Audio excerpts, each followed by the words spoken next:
I've been on the road, I've been doing shows. Now we eating steak, remember sleeping on the floor. We chillin' at the gas station when the time was cold. In the kitchen, hot, still tryna flip it out the stove. Rockin' fake J's, praying that nobody know. Watch them take my dog away, it was way too hard to stay composed. Fight to see the light of day, all this blood on my clothes. I was tired every day, green light, it's time to go. I don't wanna live life fast or die too young. Die too young. 100 miles per hour, might crash, cause the good die young. Yeah, the good die young. Push it to the limit, I can't go no more. Red light, no way, I'm coming back home. Long dirt road, all on my own. I'ma be the greatest, write my name in the stone. Write my name in the stone. Yeah, I'm coming back home. Yeah, I'm coming back home. Write my name in the stone. Cause I'm coming back home.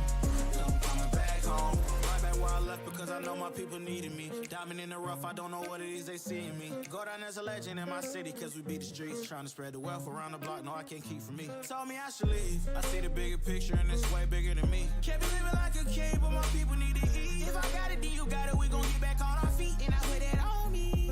I don't wanna live life fast or die too young. Or die too young. 100 miles per hour might crash cause good die young. Yeah, but here I come. Push it to the limit, I can't go no more. Red light, no way, I'm coming back home. Long dirt road, all on my own. I'ma be the greatest, write my name in the stone. Write my name in the stone. Yeah, I'm coming back home. Yeah, I'm coming back home. Write my name in the stone. Cause I'm coming back home. Yeah, I'm coming back home. Coming back home. I'm coming back home. Y'all coming back home. Y'all coming back home. I'm coming back home. Y'all coming back.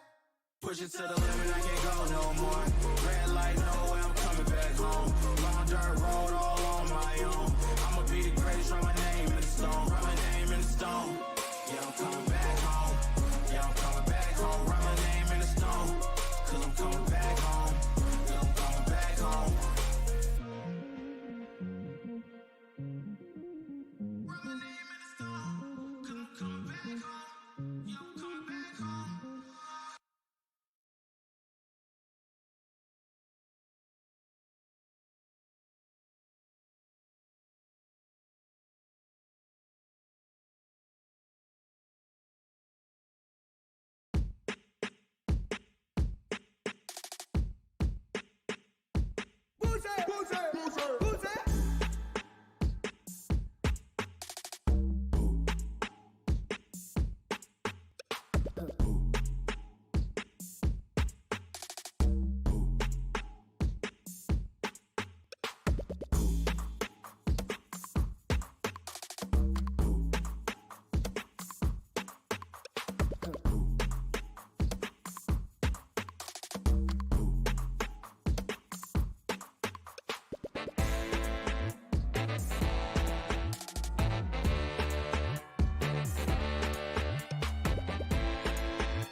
What's up, guys? Max here, back with a brand new episode of the Scuttlebutt Show. Hope you're all doing great out there, wherever you are, whatever you're doing, as always. What's up in the chat to Voyager, Neural, Junior Dell? We have got Corporal, John, peace and prosperity to all, HNA, Iron Lotus, Eric S. We've got Ed, Nuggets, everybody. Sam, what's up, everybody? Welcome to today's episode of the Scuttlebutt Show. It's Thursday out here in Okinawa, Japan, which means that tomorrow is Q&A Friday, and I have some big announcements to make. Let me get one out of the way real quick. Unfortunately, next week, I'm going to be out of the office, so there will be no live shows next week. I'm going to try to get some videos up, but there are not going to be any live Scuttlebutt shows next week, and then we'll be back the following week after that with some really cool guests, which brings me to a little bit about yesterday. So yesterday, how awesome was yesterday, you guys? How great was Ben? How smart of a guy, how much work he's put in this book that he's written. And I see a lot of you in the chat talking about that you've bought copies of it. Some of you already have your copies. It's so good. If you've been reading By Water Beneath the Walls, please leave me a comment onto how much you've been enjoying it. I'm really curious. I cannot recommend it enough. Tiffany, what's up in the chat? And, you know, whenever we have these guests, these guests tend to, you know, invite people to come watch the show, you know, and I'm so honored to have a guest, and I'm happy to announce that after next week, when we get back, I've got two guests coming on. One is Rob Sweetman, back for his monthly appearance on the show. And then the next one is Navy Captain Duncan Smith, Navy SEAL, who worked on a couple movies, including Act of Valor and the Navy SEALs movie. He's going to come on. We're going to talk all about that. So we talked about that yesterday. He's a great guy, a real commando. He's been around for a long time. And we're going to have another awesome conversation with a Navy SEAL. So it's going to be great. It's going to be great. What's up, MC? Tiffany, if I didn't already say it. Jaden, what's up? Everybody who's checking in. Glad you guys are here. And if you missed yesterday's episode, you can always go back and listen to it on the podcast or on the YouTube channel, where it will remain up, because all guest interviews do remain up. Today, I've got some cool stuff for you guys. We're going to talk a little bit about Ukraine. We're going to talk a little bit about the Air Force and the UCMJ, the Uniform Code of Military Justice. We're going to talk about what's going on with Navy SEALs and the drama that they're in over this COVID vaccine. And we're going to look at an upcoming Amazon special by an interpretation of the book series by Jack Carr, Terminal List, and we're going to go look at the preview. They're coming out with a show about it. Jack Carr, Navy SEAL author, writes Tom Clancy-style novels. I hope that I'm doing that justice by saying that. And we're going to get his new show preview. We're going to do a reaction to it. So I hope you guys are ready for that. It's going to be awesome. It's going to be awesome. And I want to open today's show, as always. Jaden, what's up? Doing great. Thanks. How are you? Doing great as well. Jaden Quest. What's up? HNA says, Ben's drive to thoroughly research the way he did is impressive as hell. Yeah, it really is. Iron Lotus says, Scuttlebutt, did you ever want to be a Navy SEAL? No, I didn't. I never really did. I think everyone at some point in their lives who was in the Navy has thought about it, you know, like, oh, you know, I wonder if I could make it, you know, but it was never for me. It was never what I was, you know, destined to do. So I hope that answers your question. I always, you know, there's the part of me that wonders if I could have had what it takes, but I didn't. But I know that that's not true because I never signed up to go, right? So I guess that answers the question. I'm sure if I was put in that situation where I was being, you know, beat down in freezing cold in there in Hell Week or something like that, that maybe I would have rung the bell because I never even went to go in the first place. I don't know. I guess that's that period of my life is behind me now. So thanks for the question. I do appreciate it. As always, Fridays are, you know, feel free to come ask me any question you want. I have no plans for tomorrow's show. Except for to answer you guys' questions. So I'll be here for that. And I will be posting a Zoom link. So one more quick thing about tomorrow's Scuttlebutt show is I will be posting a Zoom link.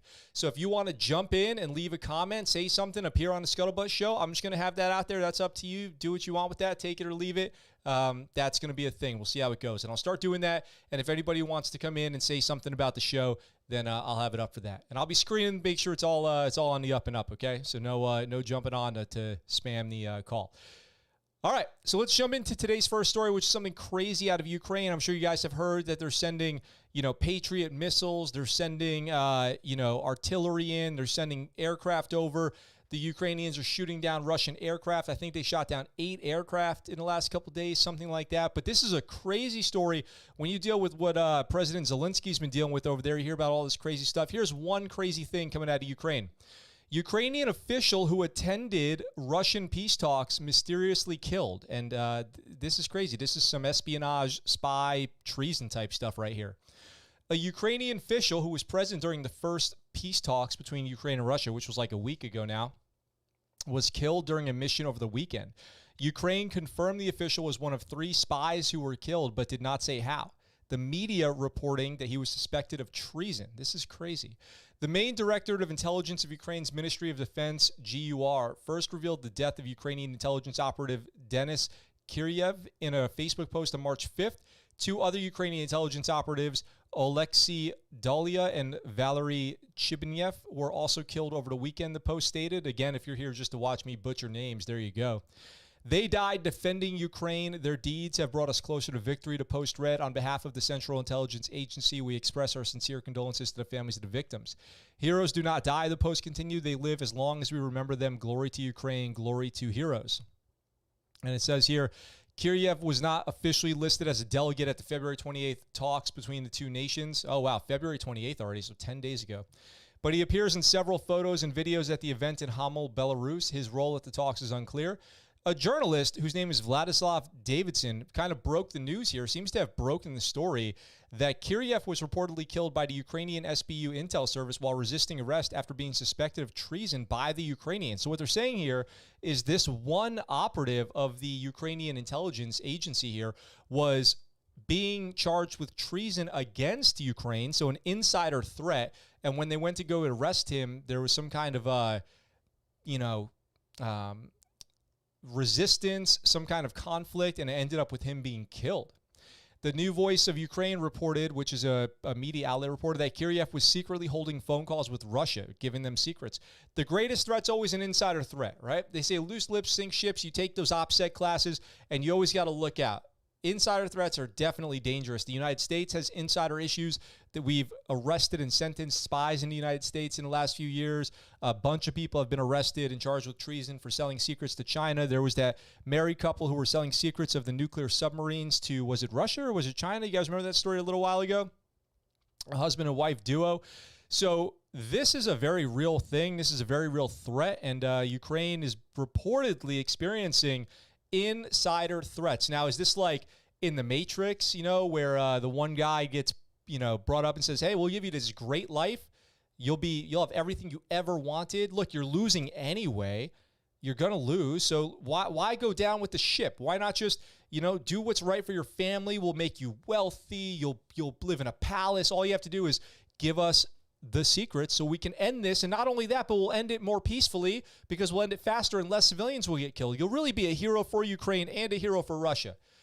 You find the right person who's already questioning their patriotism and their belief in their dedication to duty, and you could easily flip them, especially somebody who's trained in working people, working sources. All of a sudden you're right up their alley. So Denis Kiryev, one of the Ukrainian delegation at the Belarus peace talks in Homel, is reported to have been killed by Ukrainian SBU intel service while trying to escape arrest. He was suspected of treason by the Ukrainians. Extraordinary news, the tweet says, and there's a photo of him here highlighted at the peace talks. During a speech over the weekend, Ukrainian President Volodymyr Zelensky praised Ukrainian fighters pushing back on the Russian invasion for not giving up, and there is no stopping the resistance. Our people, our Ukrainians, do not retreat, not giving up. There's no stopping the resistance. They scream invaders go home like a Russian ship. Ukraine's military said on Saturday that it shot down at least 8 Russian aircraft on the 10th day of the invasion, and it's still ongoing. So as we all know, and things are heating up with the United States and Ukraine. We're done importing, Russian oil. We're done cooperating with the Russian government. Russian citizens are getting poorer and poorer, and we'll see where this whole thing goes. I'm done trying to predict what's going to happen next. I guess that, be ready for anything at this point. I guess we have to be ready for anything. That's where we're at. So, I don't know. What do you guys think? Let me know. Eric says it was probably a Spetsnaz operation. Techno Ruffle says this was initially reported as an execution. I guess he was resisting arrest now. Yeah, there you go. What do you think of Colonel McGregor's take on this? I don't know what that means, so I'd have no thoughts on it. So, we'll continue, like I say, on typical episodes. I'll bring you guys what I think is interesting news out of Ukraine, something that I can flip around and make relevant for what I do here on the Scuttlebutt Show, because it's not my place, and I'm certainly not educated enough to go tell you guys what is right and wrong and really happening over there. I'll leave that to teenagers on TikTok. I guess they seem to be the experts on oil, production and energy production and all that stuff. Look out for the person who says they know what's going on, because usually, the Dunning-Kruger effect? The people who actually know the least feel like they know the most. And if they are, good at their people skills, they could easily get you to listen to them. And if you don't know, then you don't know how to challenge them. So if you're not at least moderately educated on a subject, somebody could come in, start yapping away at you, fast talker, saying good things, knows how to work people, and all of a sudden you're like, hey, this person's my new thought leader, and I don't know how to challenge them. They must know what they're talking about, and they're totally working you. Anyway, have you guys hit that subscribe button yet? Consider going over to Patreon, joining the channel, shopping at scuttlebuttshow.com. You guys know that I'm just kidding. But yes, you guys should be checking all that stuff out, because it goes a long way to support the channel. Let's flip the content a little bit over to a more traditional Scuttlebutt Show story, because I've got a very interesting one here. I think the chat will enjoy this one a little bit. Let me know what you think. Let me know what you think about this. U.S. Army vet and Somali refugee vows to unseat Ilhan Omar in Minnesota. So a soldier is coming after that number one spot, that number one seat for Ilhan Omar. So somebody who loves America versus somebody who hates America. I guess we'll see what happens here. The voting will say a lot. We've got U.S. Army veteran and Somali refugee vowed on Wednesday to unseat Representative Ilhan Omar in Minnesota during the midterm election this fall, one vote at a time. This is interesting because, you really can't play identity politics with this one. This is two people from similar backgrounds. They come from the same place. They come from some of the same struggles, I imagine, and then they just went very different paths. They chose very different paths in life, and I guess their politics and their ability to run a campaign will determine who gets elected. She says Ilhan Omar will not be reelected to Congress this year in a tweet from Shukri Abdurrahman. I'm a 10-year U.S. Army combat veteran, and I will be replacing her. I got to get her on the Scuttlebutt Show. If you're out there, Shukri, and you want to come on the Scuttlebutt Show and talk about this, I would love to have you. In response to another Twitter user doubting her ability to beat Omar, Abdurrahman said she is in the community daily and will win one vote at a time. In an interview with Fox News last month, she said she believes in a well-funded police force securing American borders and preserving the American dream that she found after escaping an authoritarian regime in Somalia. I have never forgotten and never will forget what America gave to me. I took an oath when I became a citizen, and I took an oath when I joined the U.S. Armed Forces. These oaths I took both ended, and so help me God, and neither of them expire. Boom. Strong words right there. Strong messages sent via Twitter. It's just funny that's how, it's funny that's how the government communicates with people now is, their official Twitter page. I don't know. A mother of three, Abdurrahman, I hope that I'm saying that right. I mean, no disrespect if I'm saying it wrong. Abdurrahman announced her candidacy earlier this year, telling Fox and Friends host Todd Pirro that Representative Omar's far-left goals are upsetting to see. She says, I gave my life to this country for 10 and a half years. I put my life on the line for the ideals of America, and that the America that I got used to, the America that I was proud to put my life on the line for, and I came here legally as a refugee. Abdurrahman said, adding that she spent years in the slums of Kenya while being vetted to emigrate to the United States legally. No small feat. That must be a very trying process, I am sure. I certainly have a lot of empathy and sympathy for people who've had to go through that. It's harder than anything I've ever had to do. I'm sure I can say that. Now you have open borders that we don't know who's crossing. No one is getting vetted. She said, we don't know how dangerous those people are to our livelihoods. I've seen all kinds of reports of who has been coming across the border including people on terror watch lists. I don't know. I am not the expert on that. Here's what I can say. In 2019, I did official photography for a United Nations tour, visiting the southern border in San Diego. And we were in briefs with the Border Patrol, who were saying very alarming things. And this is in 2019. And leaders from around the world could not believe the state of our borders. I can tell you that. I was in the room. International leaders from the United Nations, from dozens and dozens of countries, thought that our border security was a joke. So do what you will with that information. I'm telling you, it's firsthand information. It's not something I heard. It's not scuttlebutt, okay? Firsthand information. And I've seen it with my own eyes.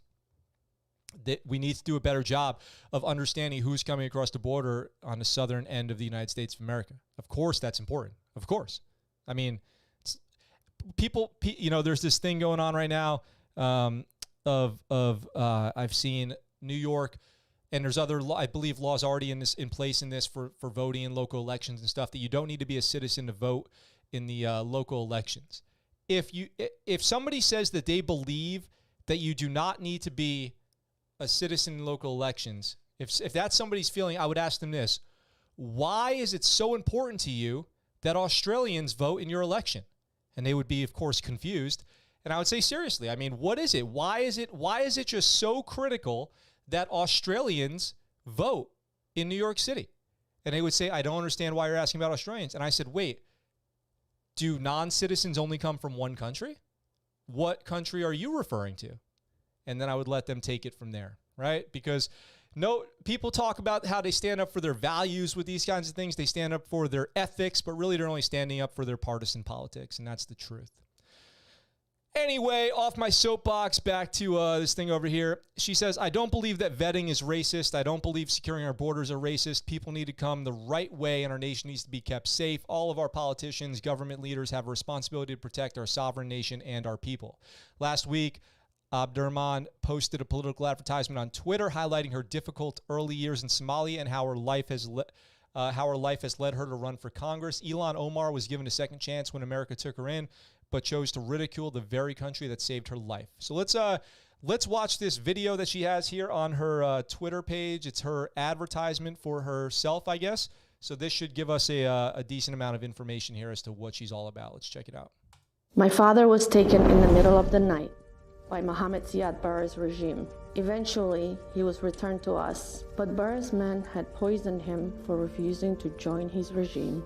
The scars of living through civil war, surviving abuse at a young age, losing my father all remain with me. In fear of our lives, my family fled war-torn Somalia to the slums of Kenya, where we spent nearly 4 years in refugee camp waiting, with hopes to come to America. From Somalia to Minnesota, my family and I were welcomed as legal American citizens.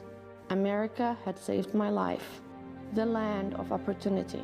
Inspired by the events of Black Hawk Down, I joined the military to give back to the men and women who gave their lives so that I could have a second chance.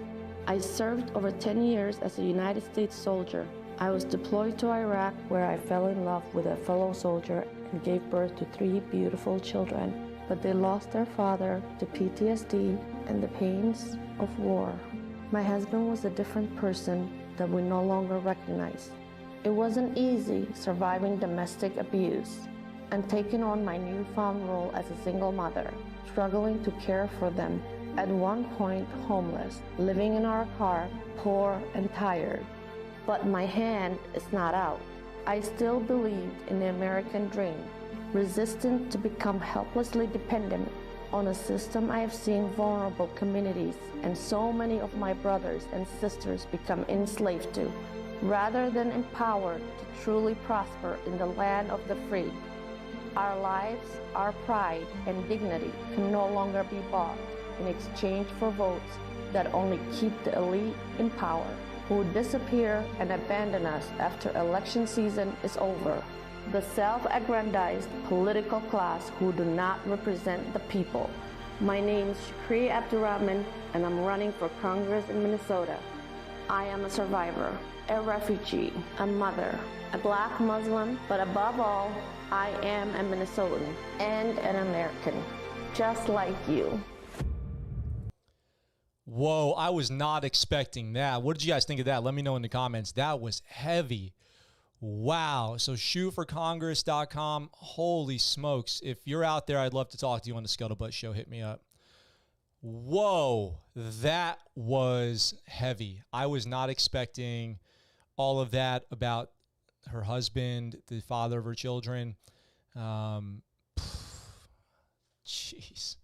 Let me know what you guys think about that in the comments. Bravo Zulu to her for sticking it out. That is tough. I hope she's, I hope that during those toughest times she had some veteran benefits to lean on, because that is tough goings there. Wow. You know, it's heavy, I guess. I don't know really what to say. That's the real deal. She went through it. That's been a tough life. You know, like, do you ever meet somebody whose personal story makes you go, you know, you're thankful you heard it because it makes your problems seem conquerable? You know, like, everyone's going through stuff, right? I'm going through stuff. Everyone's going through stuff. And then you meet somebody who's been through worse and perseveres. And even on your maybe toughest days, you're like, I got this. You know, I got this. And that's one of those moments right there. Like, I should shut up. I need to get my ass in gear. I need to shut up about my problems, because if she can do that, I can take care of what I got to take care of, you know? And so thank you for sharing that story, future Congresswoman. I hope that she has a chance. I don't know what the districts out there look like. I don't know what the census out there politically is like. The battlefield for politics might be inconquerable for her to win there, but she's inspired us listening right now. So there's that. Shout out to her, and best of luck. And a veteran and a soldier and everything, mother, and man. Dealt with abuse, she says, the whole gamut. So I hope that she is successful. And then one day we'll have her on the show as a future congressperson. That'd be awesome. So, you know, we do just as quick as we see. Let me check in on the chat really quick. I see some chat here. Let's see. MC says that was inspiring. Super Poo, what's up? Says that was awesome, but I learned the people we think we need never really make it. She needs a lot of money to play the political game in our country. Yeah. MC says that was exactly what I was thinking, Max. Eye-opening. Yep. I love reading history, and I can never get enough of it. Tiffany says, yeah, get into it again. It's always good to learn more history. Yeah. So we talk a lot about the problems in there's discipline problems in the military, but there's also justice problems, and we talk extensively about the justice problems in the military. You want to believe that the system is fair. You want to believe that the system is impartial. But then we get so many examples that bring that into question. One of them is right here. Senior NCO convicted of sex crime will be allowed to retire at a lower rank. Okay, well, what if I told you it's one of multiple times he's been accused of this, and he's going to retire with full benefits? What do you guys think about that? Leave me a comment. We got Air Force, the Secretary of the Air Force, Frank Kendall, is going to allow a former senior master sergeant, which is an E8, to retire after being convicted of abusive sexual contact and dereliction of duty, though the Airman's Wing commander recommended he be fired. So his own commanding officer recommended he be fired. The Secretary of the Air Force, which makes no sense if you think about this. This person is nominated by the President of the United States, jumps down a chain of command to allow him to retire. Master Sergeant Jeremy Zier, a manager at the Air Force Public Affairs Agency, which just... Of course he is. Of course he's public affairs. Like, why wouldn't he be? Joint Base San Antonio, Randolph, Texas, was found guilty in a special court martial in August 2020. Tech Sergeant Cambria Ferguson has publicly accused him of groping her in a hot tub while they were stationed in Turkey in 2015, probably at Irklik Air Force Base. Incirlik. She was an airman first class at the time. Zier denied the claim. He was also charged with dereliction of duty for disrobing in the hot tub with lower ranking airmen. I guess to be disrobing in a hot tub must mean you've taken off more than the usual amount of clothes, because You get into a hot tub in swim trunks. For a man, that typically means with no top on, just a pair of board shorts, swim trunks or something. So he must have dressed down, one level more than that. The jury found him not guilty on 2 other charges of similar conduct in December 2019, including one in Charleston, South Carolina, and one in San Antonio. This guy's jet setting around the world, being accused but found not guilty.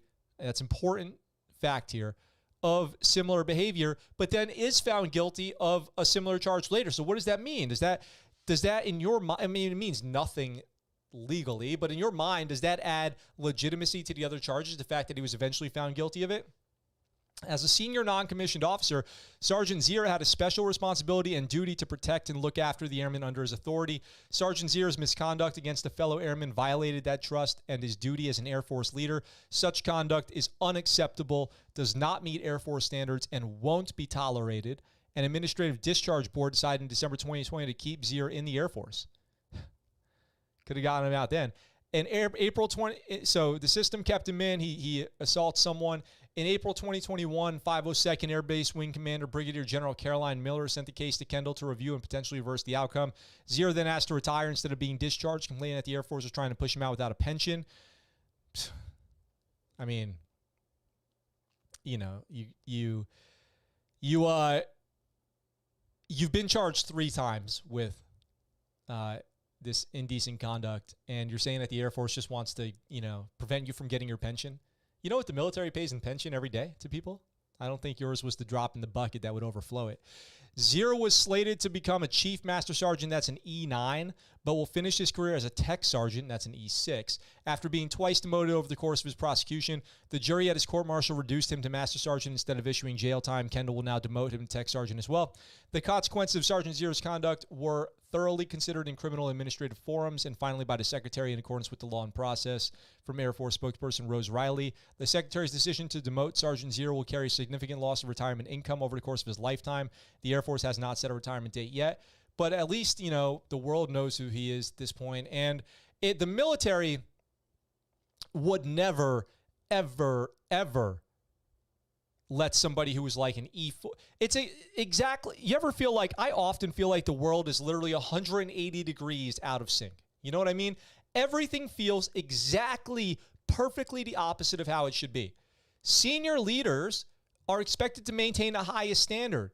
As such, when they shake their fist in the face of the standard and of their junior subordinate troops by doing stuff like this, they should be asked to face stiffer punishment, yet of course they are not. They get off with the least amount of trouble. Just like and I always will go back to this, Marine Colonel, I believe his name was Lee, caught stealing from the exchange in Korea, stealing thousands of dollars worth of items, including security cameras, and got off with literally no punishment. It's unbelievably frustrating. It is crazy. It's exactly the opposite of what should happen. So, I mean, you do know, right? You guys know. But the system's the system. And I've got another story about the system here. The system's the system, I guess. And as far as the system goes, some people use it to their advantage. And who's more tactical than the Navy SEAL community? Pentagon has asked the Supreme Court to rule in Navy SEALs' COVID-19 vaccination refusal case. So the Navy SEALs have been pushing their religious freedom exemptions against the COVID-19 vaccine through First Liberty Institute for quite some time now. We've been covering that story, and they have made it to the highest court in the land, the Supreme Court of the United States of America. The DOD has filed an emergency appeal with the U.S. Supreme Court to intervene in a case that effectively has blocked the Navy's authority to discipline members of its special operations community who refused the COVID-19 vaccine. The Biden administration asked the court Monday to weigh in on a federal district court decision that suspended the Navy's ability to punish the 35 sailors who have refused the vaccination, citing religious objections. I thought COVID was over. Last week, the Fifth Circuit of Appeals upheld the order prompting the government to take the matter to the Supreme Court, arguing that a portion of the ruling oversteps the judiciary bounds and usurps the military authority. The DOD has asked the court to consider Judge Reed O'Connor's injunction that bars the Navy from designating the sailors as non-deployable, restricting them from participating in training and operations. In other words, making them fit for full duty. In response to that extraordinary and unprecedented intrusion into core military affairs, the government has moved for a partial stay pending appeal. The Navy has an extraordinarily compelling interest in ensuring that the service members who perform those missions are as physically and medically prepared as possible. That includes vaccinating them against COVID-19, which is the least restrictive means of achieving that interest in the argument for vaccines. O'Connor of the Northern District of Texas, Fort Worth, ordered the service in January to halt all disciplinary procedures against 35 members of the Naval Special Warfare Command who sought relief from the DoD's COVID-19 vaccine mandate. The DoD is not asking for emergency relief from the prohibition on disciplining or discharging the service members involved in the suit. It simply is seeking to factor in vaccination status when determining who is deployable or non-deployable, especially in units that operate in small teams and close quarters for extended periods. It's just a shame. I mean, there's so many precedents in favor of the vaccine that are, I never wanted to get a smallpox vaccine. I'll tell you that. I never wanted that anthrax vaccine, all 10 rounds or whatever. I never wanted the Japanese encephalitis vaccine before I came out here. I never blinked at it. I never blinked. Whatever. Give me whatever. Just stick it in my arm. That's fine. Right here on my tattoo. Right on my left arm. I'll take it. Whatever it is. What is it? Just give it to me. I don't care. Got like 15 and 5 minutes in boot camp. And I just wonder, when we'll see the end of the COVID vaccine hesitancy, if ever. Or is it too late? Will it never be a thing? Will people never get past it? Is there nothing that can be done? What I mean is not to criticize people who are against it. That's not my place. But what I'm saying is there anything that can be done to make people who are hesitant get it? Or you think no? The DoD is not asking for emergency relief from prohibition on disciplining or discharging the service members involved in the suit. It simply is seeking to factor in vaccination status when determining who is deployable and non-deployable. And this is, of course, in relation to another story I have here. Pentagon asks Supreme Court to allow it to stop the deployment of unvaccinated SEALs.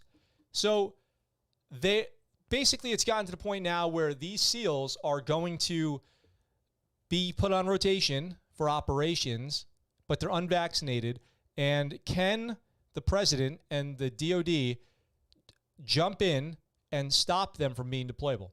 I'm actually not sure why they can't. The commander-in-chief, the chairman of the Joint Chiefs of Staff, the Secretary of Defense can't go in and do this, but the Secretary of the Air Force can, jump in and prevent a guy from getting kicked out for being a dirtbag assaulter.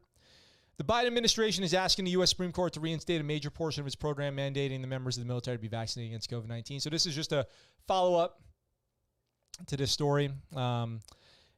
Basically, the federal district court judge in Texas issued the order that bars the SEALs from requiring the vaccine. So that court in Texas is what got us to this point. They've protected the SEALs in question up to this point. In an emergency appeal to the Supreme Court, the Defense Department is arguing that the lower courts have usurped the president's core constitutional power. So that's what this is about. And by extension, the military's power. So as commander-in-chief, does the president have the authority to overstep and jump down into the SEAL teams to make these guys non-deployable in the face of the ruling that the court in Texas made?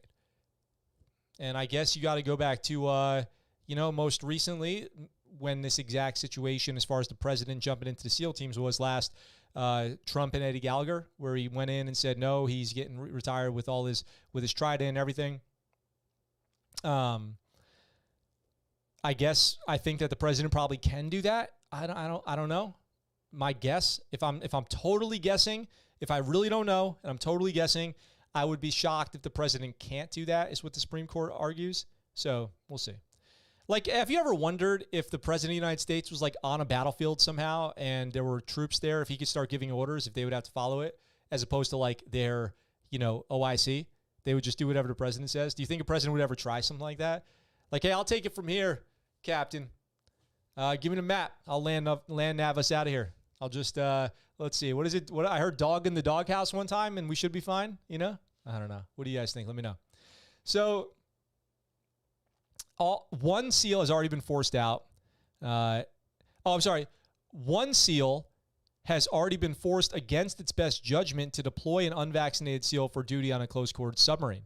So at least one SEAL is already deployed, being unvaccinated. So interesting. Vice Chief of Naval Operations Admiral William Lesher filed a sworn declaration in the case, saying that the illness of even one member of a small SEAL team due to COVID-19 could compromise a mission. He said it would be a dereliction of duty to allow unvaccinated personnel into an environment in which they risk the lives of others. Now, maybe. I mean, it's a respiratory disease. You need to have your lungs in pretty good shape to go diving, to go do incredibly demanding physical activity. You need to, but then again, dudes have operated with being really sick in many other ways. Like when you're deployed, I'm sure everyone out there can attest to this. You don't take a sick day if you get attacked. So I don't really understand. There's not a airtight argument here. Well, I was on deployment on the USNS Bridge and somebody got chicken pox and they had to quarantine. Like, you don't want to bring down a ship. So it's complex. I'm glad it's going to the Supreme Court because they'll judge. And I think that what we see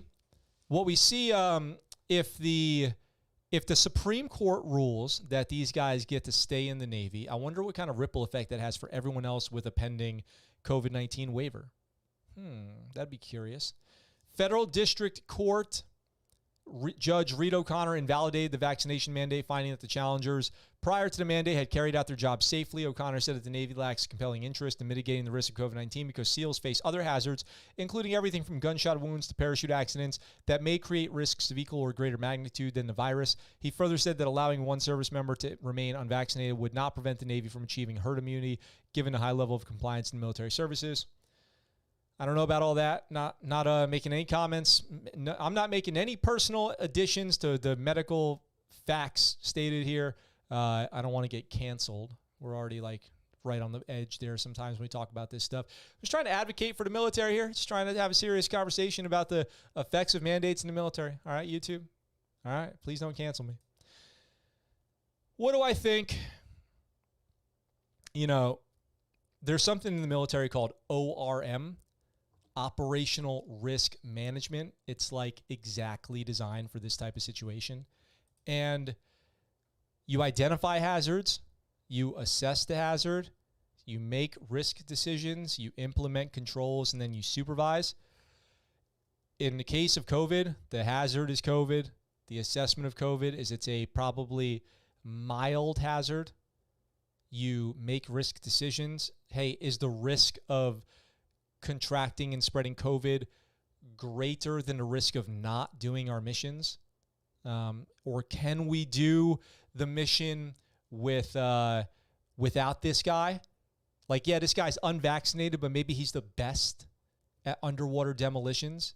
And so maybe we need to bring him, right? And that is worth the risk. You implement controls, which in the case of COVID would be the vaccine, mask wearing, social distancing, all that stuff. And then you supervise and you ensure that those controls are being used. That's what the ORM process is. Part of that is the principles of ORM. Accept no unnecessary risk. So in that regard, do you accept the unnecessary? Is COVID a necessary risk? Because it could be prevented. The only thing stopping it from being prevented is this religious exception. So is that accepting an unnecessary risk or not? Only accept risk when the benefit outweighs the risk is another one. And anyway, it's all in the Blue Jackets manual. I've got it over here. I won't go much deeper into that rabbit hole. It's just funny because there's exactly a process for this. So why can't the leadership in charge at the lowest level make, these decisions. That's what I think should have been the case since the beginning of the pandemic. But hey, it's none of my business. None of my business. Justin says, yes, because we accept some necessary risk, we should fail to mitigate any risks. Sounds logical. Yeah, the logic does not follow there, but it should be up to the commanders over there. I mean, I think that's clear. It shouldn't be up to 1 million people on the internet. I don't know. And it's not, I guess. It's up to the government. It's up to the Supreme Court, and they'll decide.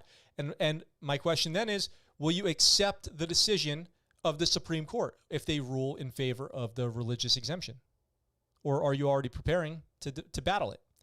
I don't know.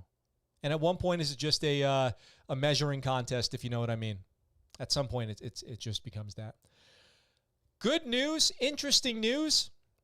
It's funny because I've got 2 more things. I've got a story, and then we're going to talk about the upcoming Jack Carr TV series, which is going to be really cool. So, let's see. HNOS says, Max, we updated the JPub to allow a sick day as part of the AOS OSR. It's all good now. Oh, there you go. Okay, cool. Well, then it's all good. I'll shut up. It's all good. I heard recently Elon Musk has been in the Twitter sphere. Elon Musk has been getting blasted for not paying taxes. That's so dumb. I think that's so dumb. Of course, Elon Musk and other billionaires contribute massively to the economic success of the United States. Why do you think you're not using a British social media company right now? Why do you think we're not on the British version of YouTube? Do you think the leader of Google, the head of Alphabet's not a billionaire? Why do you think you're not tweeting from your British phone? Why do you think you're not getting stuff ordered to your house in 3 hours from a British company? Because American billionaires made all those things possible. So you leave them alone, unless they're like Bill Gates, total scumbag, dirtbags out there with Epstein on the island. I just saw an article a couple of days ago that Melinda Gates said that the reason that her marriage failed was Bill Gates' relationship with Jeffrey Epstein. Let that sink in for a second, all right? But the argument that billionaires don't pay enough in taxes, holy smokes. Everything I'm looking at from my end of this of this conversation between the two of us was made by American billionaires, okay? Everything I do every day wouldn't be possible without it, all right? And Elon Musk is somebody who's inspired an entire generation of people to get up and engineer stuff. And look what he's doing now. From U.S. General, Starlink in Ukraine showing what mega constellations can do. Starlink is Elon Musk's SpaceX internet service that he deployed emergency out to Ukraine to give them access to the internet. Bravo Zulu. U.S. Space Command has been impressed by SpaceX's ability to provide internet access in war-torn parts of Ukraine. The head of the command told lawmakers March 8th. What we're seeing with Elon Musk and the Starlink capabilities is really showing us what a mega constellation or a proliferated architecture can provide in terms of redundancy and capability, General James Dickinson, commander of U.S. Space Command, said during a hearing in the Senate Armed Services Committee. Dickinson's comments were in response to questions from Senator Tim Kaine, who noted that Starlink's ability to deliver communications from space over Ukraine is positive news and also an example of private actors in space entering into contested environments. That's a good point. He's put himself at risk. He's entered the conflict. He's enabled Ukrainians to enhance their fighting ability. Because obviously access to information is one of the most important, as we've seen, one of the most important aspects of the entire conflict going on in Ukraine right now with Russia, the entire war. And Elon Musk has now made it possible for Ukrainians to access free, unrestricted information. Russia has been trying to jam the signals and block coverage, and that's made me wonder, Kaine said. He asked Dickinson if there's a legal framework for U.S. commercial space companies that become involved in contested situations. And he said, we do look at that, Senator. We work very closely in our commercial integration cell on that very issue. That's exactly why we need a Space Force. I mean, this is the reason. The Commercial Integration Cell, or CIC, is a group of 10 commercial satellite operators that work side by side with the U.S. Space Command at Vandenberg in California. U.S. Strategic Command originally created the CIC to share information about threats in space and other issues of concern given the military's dependence on commercial space services. The CIC includes Intelsat, SES Government Solutions, several other companies. You can look that up. I've never heard of any of them, except for SpaceX. Starlink, with nearly 2,000 satellites in low Earth orbit, is by far the world's largest commercial satellite constellation. SpaceX has permission to launch 12,000 satellites and is seeking approval to deploy 30,000 more. That would put roughly 50,000 SpaceX internet delivery satellites into space. That's mind-blowing to me. That's insane. SpaceX's president, Gwen Shotwell, said March 7th that the company has been working for weeks to secure approval for Starlink services in Ukraine before a government minister tweeted a request to Elon Musk. So they were already in work on it. And then somebody said, Musk, let's go. Get that internet over here. And he probably, I'm picturing he sent a rocket with rockets on it to Ukraine. It landed like something out of Halo, like it flew out of the back of a C-130, parachuted down, one pallet burned in, exploded, and then they were able to get their Starlink up. That's cool. That's cool. So bravo zoo to Elon Musk. Let me know what you guys think about that in the comments. That's cool. Scuttlebutt, why is the U.S. creatively bankrupt, though we depend on a lot of countries? But you were right. Creatively bankrupt? I don't even know what that means. I don't agree. I don't agree at all. I don't agree with that. You have to tell me what you mean. You can feel free to elaborate on that for me. Let's see. Finally, good news on the show. Yes, and we've got one more piece of good news. One more piece of good news is this. Here's the first look at Chris Pratt's Spec Ops series, The Terminal List. Oh, yeah, this is going to be awesome. So Chris Pratt stars as former Navy SEAL James Reese. Do you guys think this was a good casting choice? Let me know in the comments.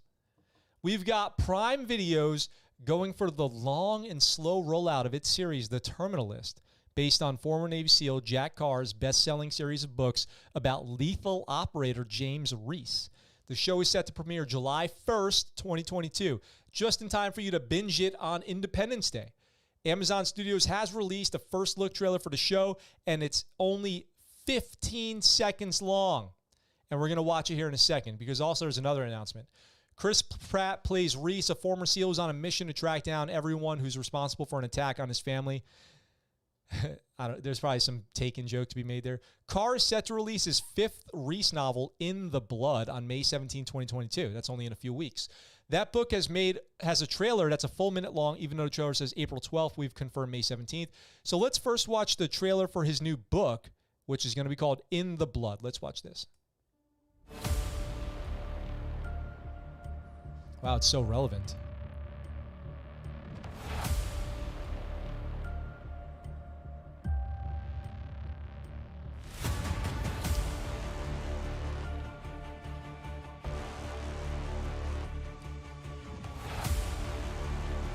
So it's about Russia's cyber attack on the United States.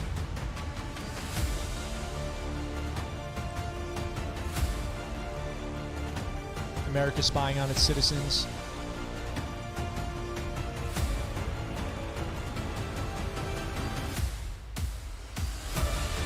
It's time to hunt.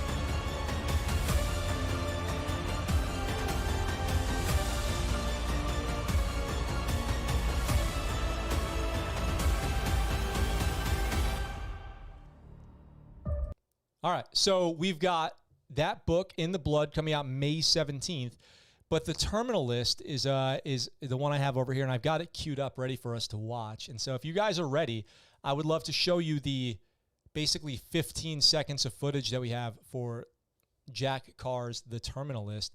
And I'm sure we'll get a full trailer soon. It's still a few months away. It's about 4 months from now that the show's coming out. So let's check this out. Let's see this. Ooh. Charges that M4. He's sad. Car flip.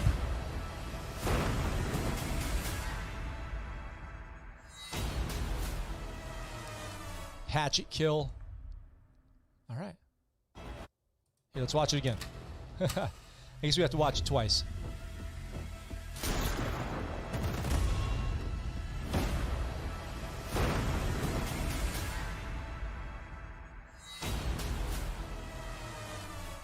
Wonder if that's a half-face blades hatchet there. All right, so, that's what we got to work with. It looks like Chris Pratt is fighting on his own turf. Looks like maybe he's in his own city there. I'm not sure. I've never read the book. He's at a SEAL funeral, pinning the trident on the coffin, which we know is a scene where SEAL attends another SEAL's funeral. It'll be interesting. Let's see what the article says here. We get to see Pratt in his dress uniform at a SEAL funeral, so everyone who hasn't read the books will know that Reese learned his trade as a Navy SEAL. We see his wedding ring because family is important to our hero's motives. We see SUV, convoy, car crashes, explosions, automatic weapons actions. All of these are all the things you want in a special operations show, it says. For fans of the novels, that last shot of Reese may be the most important one. We see a silhouette of Reese wielding his iconic Winkler Sayok tomahawk. Fans of the novel know that gear is crucial. That is part of the Terminalist story. So on July 1st, Independence Day weekend, you guys can go check that out. Let me know what you think in the comments. I'm curious. I'd like to see how that turns out. I like Chris Pratt a lot. I support, Navy SEALs in entertainment, of course. And Navy SEALs doing anything is cool. And it should be really good. Speaking of that, just a reminder that Duncan Smith, Navy SEAL captain, will be joining us on the 22nd live to talk about his participation in Navy SEAL movies. And then we've got Rob Sweetman on the 24th. But next week is a dry week for Scuttlebutt Live. I'll be out of the office. I do apologize. I know it's probably upsetting for a lot of people. But tomorrow will be Scuttlebutt Show Q&A. I'm looking forward to spending that with you guys. I'll have a link up if you want to call me, if you want to be part of the conversation, if you want to jump in and tell me your thoughts on anything. I know a lot of you guys are always telling me in the comments what you think. Maybe you think I'm totally wrong about something. Maybe you just want to tell me how much you've been enjoying the Scuttlebutt Show. All you got to do is click that link in the description from your favorite phone, tablet, or computer device that you watch this show on, and you can join me. As long as you're dressed and don't say anything inappropriate, I'm happy to feature you. I'll listen to your opinion on anything as long as it's nothing that violates YouTube's terms of service, and we can have a conversation. So look forward to seeing you all then. With all that being said, that's going to wrap it up for today's episode. You guys rock. You're awesome. You're my heroes. I love doing the show. I love this week that we've had. Pick up Ben Milligan's book, By Water Beneath the Walls. If you haven't already, you will not be sorry. It's awesome. It is awesome. And with all that being said, I look forward to talking to you guys very soon. For now, that's the Scuttlebutt. What you just said is one of the most insanely idiotic things I have ever heard. At no point in your rambling, incoherent response were you even close to anything that could be considered a rational thought. Everyone in this room is now dumber for having listened to it. I award you no points, and may God have mercy on your soul.